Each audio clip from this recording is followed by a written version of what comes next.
Salut à tous, c'est Gilles du Mille-Jeux et aujourd'hui on se retrouve pour Donjons et Dragons, l'aventure commence, un jeu Wizard of the Coast, un jeu de plateau en coopératif bien sympathique, un petit peu passerelle dans l'univers de Donjons et Dragons et donc du jeu de rôle.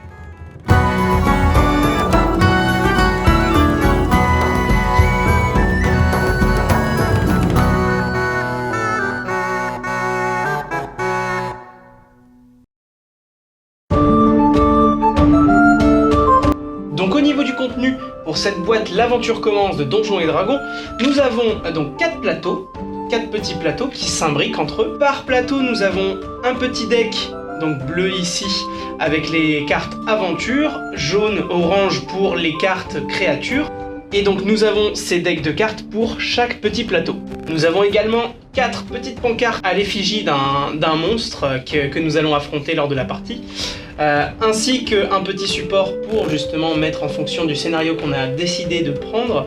Nous avons également des cartes gardiens qui sont justement rattachées aux créatures légendaires que je viens de citer précédemment. Ensuite, nous avons un petit deck de cartes objets, un petit deck de cartes sac à dos. Celles-ci vont surtout vous aider à développer un petit peu le créatif de vos actions lors d'une partie de l'aventure commence de Donjons et Dragons. Vous avez également donc des petites cartes aides de jeu, donc il y en a 4, qui vont vous résumer comment se déroulent les combats et ce qu'on peut faire à la boutique. Chose que j'expliquerai un petit peu plus tard. Vous avez également des petites pièces d'or, donc qui vont être des choses que vous allez avoir au cours de la partie. Vous avez également le support du maître du jeu avec lequel vous allez avoir un D10, donc celui du maître du jeu, et aussi un petit compteur de points de vie. Hop. Vous avez également un compteur de points de vie, donc de 10 à 0. Et pour finir, vous allez avoir donc 4 personnages avec chacun sa figurine, son dé et ses petites planchettes de compétences. Alors au niveau de la mise en place pour ce jeu, dans un tout premier temps, vous allez devoir choisir entre les 4 créatures. Moi, pour l'exemple, j'ai choisi Felbris le Tyranneuil, que vous allez placer donc sur sa case gardien. Alors je vais vous indiquer un petit peu laquelle c'est. Celle-ci, donc c'est la case gardien. Là ici, c'est des cases aventure. Et vous avez, hop, un petit peu dans l'ombre, des cases monstres. Donc une fois que vous avez choisi votre créature légendaire, vous allez donc la placer sur sa case gardien. Donc ici, le petit symbole indique que le Tyranneuil vit dans les comtés de Gauntelgrim. Et le reste des plateaux, vous allez les disposer de manière à faire un chemin jusque Gauntelgrim. Suite à cela, vous allez donc devoir prendre les cartes gardiens qui correspondent au Tyranneuil, donc les cartes numérotées que vous allez placer comme suit à la fin de chaque plateau. Chaque joueur va se voir attribuer un personnage qui va commencer au début de la partie. Une fois que les personnages ont été attribués, la construction du personnage ne s'arrête pas là. Donc vous avez la possibilité déjà de choisir entre mâle et femelle.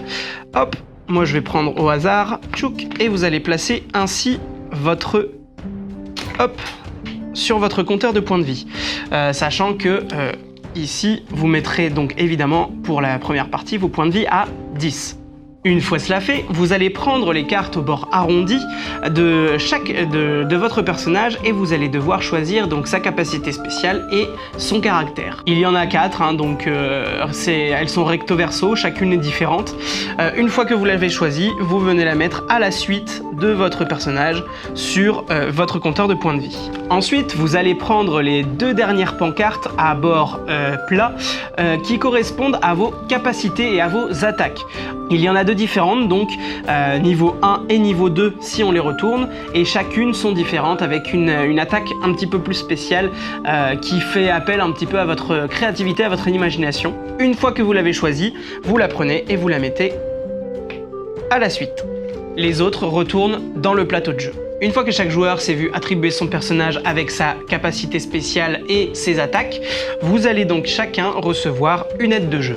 Chaque deck de plateau va donc se retrouver mélangé entre les créatures et les aventures. Et ensuite vont être placés à côté, à proximité donc de leur plateau. Nos héros vont être placés au tout début du premier plateau et le premier deck donc du premier plateau va aller dans le support du maître du jeu. Ce support du maître du jeu va être donné dans un premier temps au joueur le plus âgé qui va pouvoir lire les mésaventures de nos aventuriers. Pour finir, chaque personnage va se voir attribuer un sac à dos qu'ils vont pouvoir choisir, mettre en commun et choisir en fonction du caractère et aussi de la classe de votre personnage. Ces cartes sac à dos vont être une aide créative pour la résolution de certaines cartes aventures. Une fois cela fait, l'aventure peut commencer et c'est parti.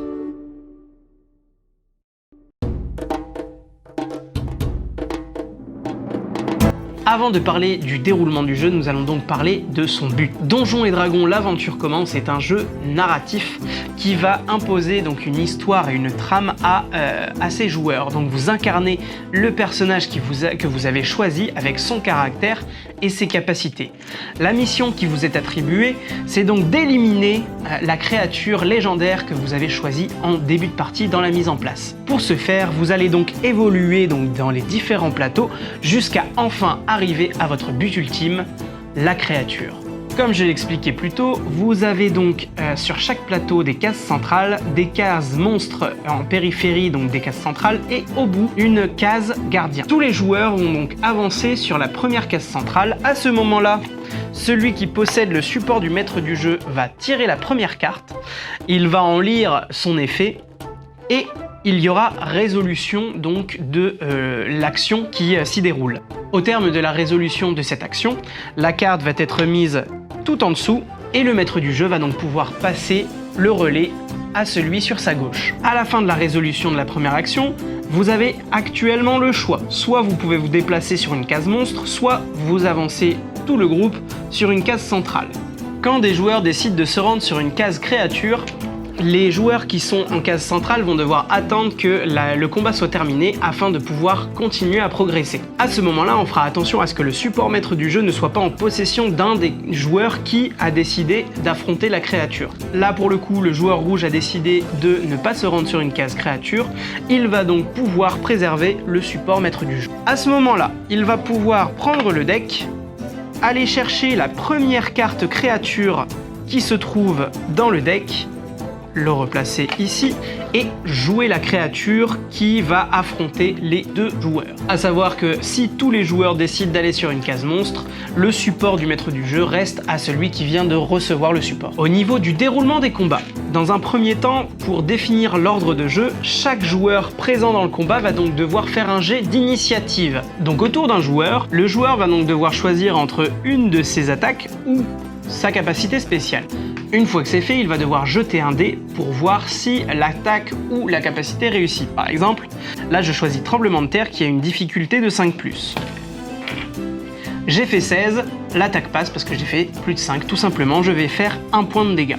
Une fois que le joueur a effectué son action, c'est à la créature de répliquer. Créature qui est donc jouée par le joueur rouge. À ce moment-là, hop, il va devoir jeter le dé noir et voir l'action qui est effectuée, en l'occurrence la 9, c'est du 7+, il fait Flamme déchaînée qui inflige au joueur 2 points de dégâts. À ce moment-là, le joueur reprendra donc son petit tableau et déplacera son pion de point de vie à 8. Le combat se termine quand la créature voit ses points de vie réduits à 0 ou si la créature tue les aventuriers. S'ils ont réussi à défaire leur ennemi, chaque joueur va donc recevoir la récompense qui lui est due. Là, en l'occurrence, une pièce d'or et une carte objet. Une fois le combat terminé, les joueurs qui ont affronté la créature retournent en case centrale et le jeu peut reprendre. Petit bond dans le temps, nous avançons jusqu'à la case gardien. Arrivé à la case gardien, c'est donc la carte Tir-à-Œil, la première qui va être tirée. Une fois la carte gardien résolue, nous allons pouvoir passer au plateau suivant. À ce moment-là, les cartes vont être interchangées et on va mettre les cartes correspondantes au bois de pas d'hiver. Au cours de la partie, vous allez être amené à gagner des pièces d'or. Ces pièces d'or vont vous servir pour plusieurs choses. La première, c'est qu'elles vont vous permettre de monter en niveau.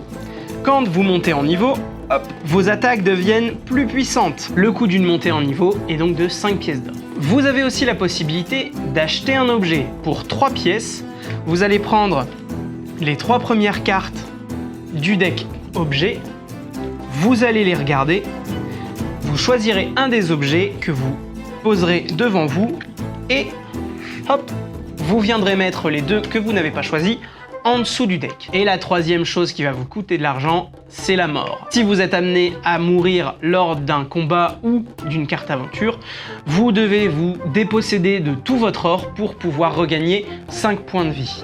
Les cartes objets sont des petits bonus que vous allez pouvoir utiliser au cours de votre partie. Des petits bonus qui donc soit vont augmenter vos dégâts, soit vont pouvoir étourdir certaines créatures, soit pouvoir reprendre des points de vie. À ce moment-là, quand vous utilisez un objet, vous le retournez et vous ne pourrez le re-retourner que lorsque vous passerez au plateau suivant. A noter aussi que les capacités spéciales, donc celles qui ont les bords arrondis de votre personnage, ne vont être utilisables également qu'une seule fois par plateau et elles seront réinitialisées à chaque début donc de nouveaux plateaux de jeu. C'est alors que vous arrivez donc au bout de tout votre périple au Tyranneuil, donc votre objectif principal. À ce moment-là, celui qui possède, qui devait recevoir le support de maître du jeu, joue le Tyranneuil. Il va prendre le petit compteur de points de vie et le placer sur le plus haut point de vie. Et ensuite, vous allez donc le combattre avec les règles citées précédemment pour le combat, jusqu'à ce que soit lui, soit vous, vous retrouvez à 0 point de vie. Et voilà pour Donjons et Dragons, l'aventure commence. La prochaine vidéo sera sur l'exécution de ces règles dans une partie test.